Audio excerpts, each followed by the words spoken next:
Well, will you look at that? It's the Pixel 2, and it's the Pixel 2 XL. The Google phones are back for another round, and they might not be all that much to look at, but they're good. Really good. This is only the second year of Google making its own phones, but you can already tell that the company is sticking to a few consistent themes. It wants to make something that's really practical. These are phones that are more impressive to use than they are to behold. They just do dozens of little things better than you might expect given their kind of unassuming form. And it starts with the hardware.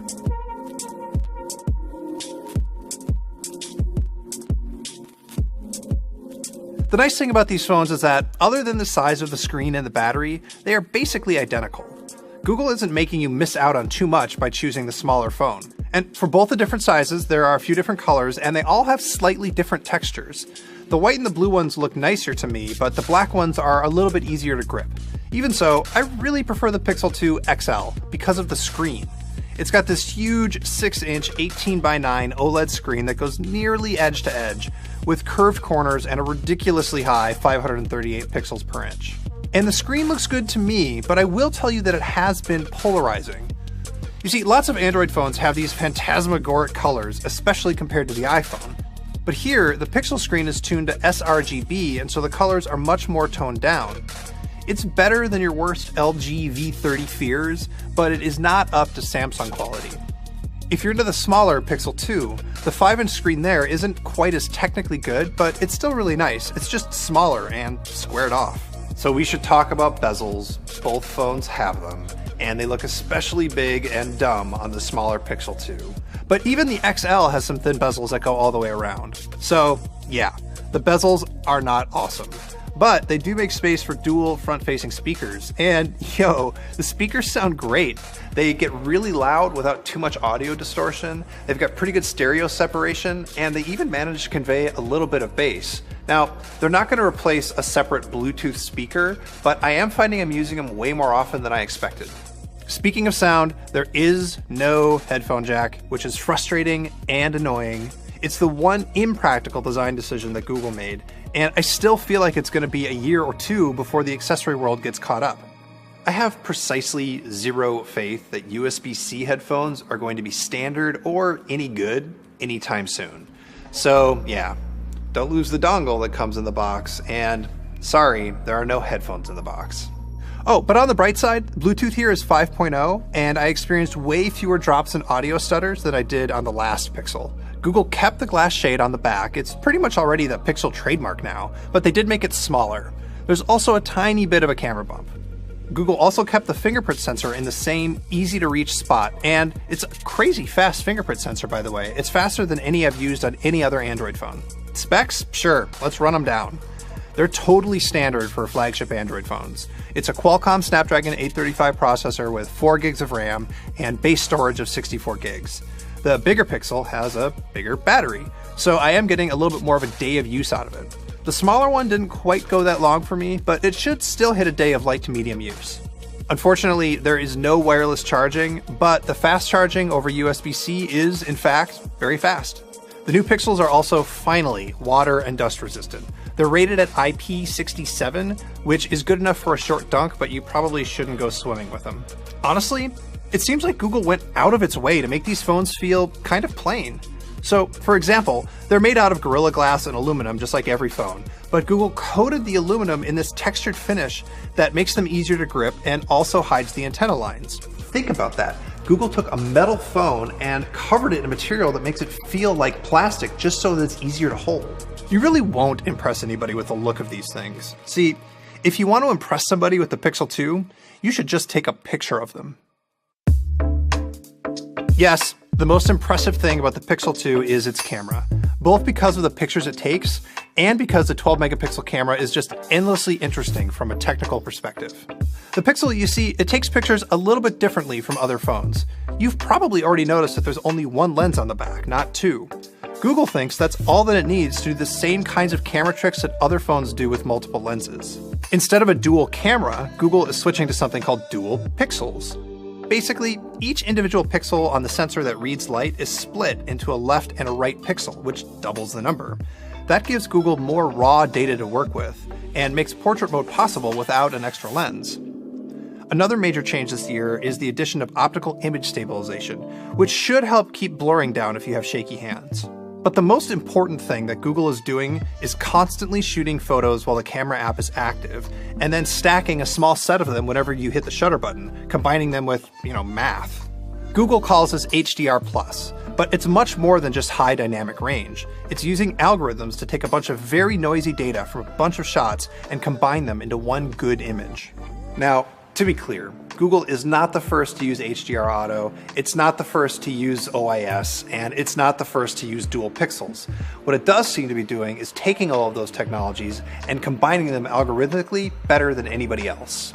Photos you take with the Pixel seem to pick up more detail and provide sharper images than you're going to see on an iPhone 8 Plus or a Note 8. I'm consistently impressed with the results I'm getting in even challenging situations, including backlit subjects and low lighting conditions. Saturation seems pretty well balanced, about in line with what Apple is doing now. It's not nearly as intense as what you're going to get out of a Samsung phone. As for portrait mode, it's impressive, but it's not radically better than the competition. The way Google does it goes back to those dual pixels. Even though they're less than a micron apart, that's enough for Google to detect depth.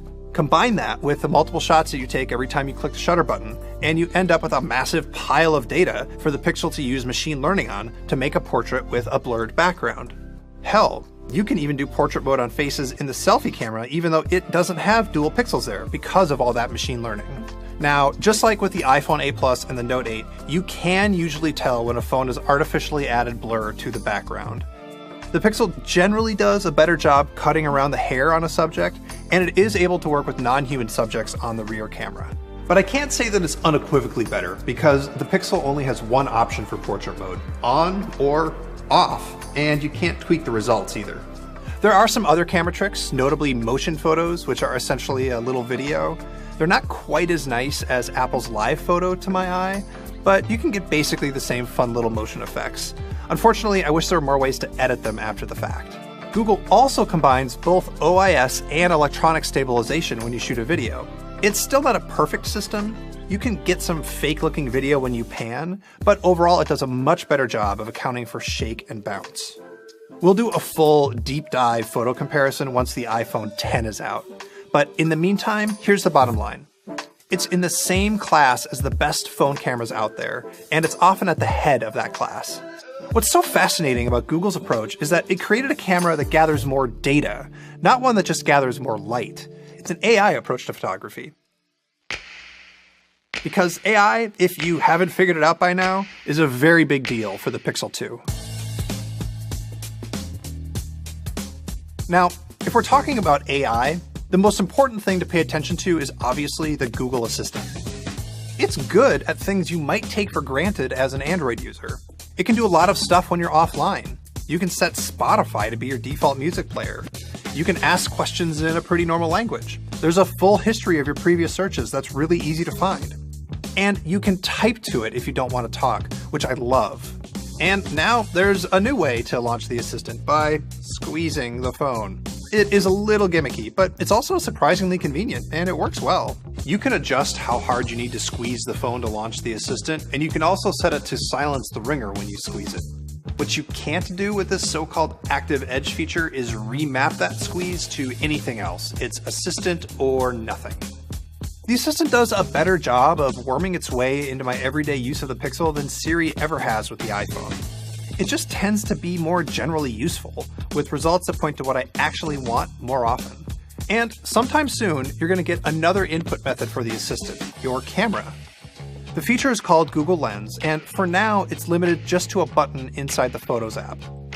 It can recognize stuff like artwork or landmarks or books, movies, and some other things that are pretty easy to do an image search on.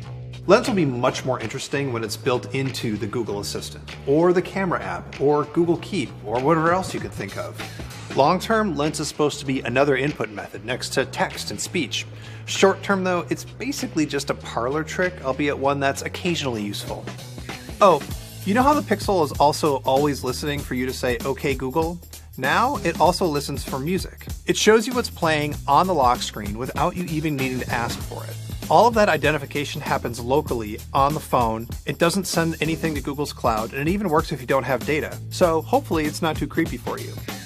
Anyway, it is a nice subtle touch. In fact, there are a lot of nice subtle touches on this phone, and most of them aren't actually AI, they're just iterations on the software. Every time Google makes a phone, it moves some stuff around on the home screen. This time, the Google search button gets moved to the bottom, integrated into the dock. That search box now does double duty as your on-device search too, which is smart. The home screen also has a new widget, which shows your next calendar appointment, the weather, and the date. There are a few artfully animated wallpapers, but I wish there were more of them, and there's no way to make your own with motion photos. But there is one neat trick. If you have a dark wallpaper, the app drawer and the notification shade switch to a dark theme automatically. The lock screen can be set to always on and show little icons for your notifications. I do wish there were a few more customization options for it though. Also, there are some other neat features on the way, like augmented reality stickers inside the camera app, but unfortunately they're just not ready for the launch yet. But really, the most important thing to know is that this is Android as Google sees it. It's pretty clean, there's no extra gunk that you don't want, and it has the fastest and most consistent access to OS updates. And overall, performance has been pretty great. I just hope it doesn't get crufty over time like some Android phones tend to do, but the Pixel's been pretty good in that regard. I just really like the direction that Google is taking the software here, and I really like this phone.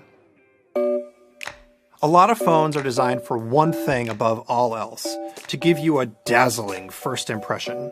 The Pixel 2 doesn't go in for all that. In fact, the first hardware impression you get isn't going to blow your hair back. But then you start to use it and you notice those little things, like your hair not getting cropped off weirdly in portrait mode. And you notice yourself using the assistant more and that it's giving you better answers. And you notice that the software is fast and it helps you be more productive. Those impressions don't get mentioned often enough, but they're super important.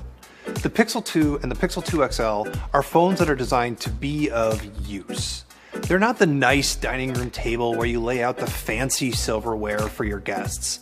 They're the kitchen counter where you actually eat. It's those everyday impressions that show why this year's Google phones have great design. In fact, there are a lot of them.